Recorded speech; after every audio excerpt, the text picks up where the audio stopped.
Korean War. And so we sort of grew up thinking that things went on the way they were going, and there was this huge machine there, the government and everything else, that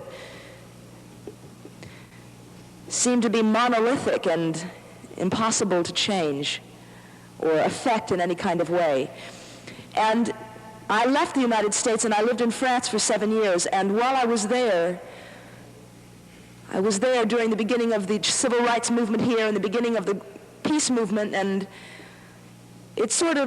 I discovered all of a sudden that there were these tens of thousands of people in the United States who were protesting the war in Vietnam.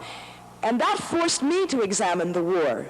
And I say that because it's very important. A lot of people think that only when you're famous, some famous individuals are the only people that can do anything. It is because of people like yourselves, people all across the country, who have spoken out consistently over the years, that people like me have been forced to examine the policy, our policy, the United States policy in Vietnam, and particularly the soldiers, the GIs who were drafted or who enlisted, who went there. These are guys, the sons of cab drivers, the sons of factory workers, the sons of grocery store owners, or retired government officials, or retired military officers. The average American man who went over believing in what he was doing and who came back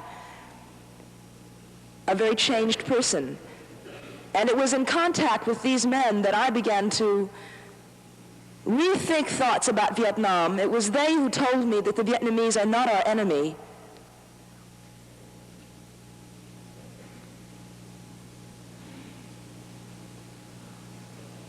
I went to Vietnam because I thought that it was important for us to see as many people as possible, to see what was happening firsthand.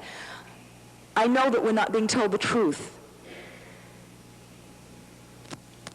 And I think it's a crucial period in American history. And so I asked the Vietnamese, who I had gotten to know in Paris last year when I was making a film, if I could go, and they invited me.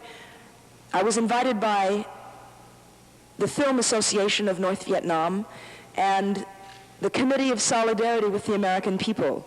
And I spent 2 weeks there during the month of July. I traveled freely. The only thing that restricted where I went was the bombing. I had made a list before I went as to what I wanted to see, and I was shown everything that I asked.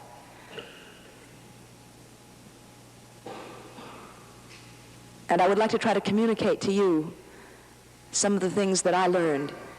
Can we have the lights off, please?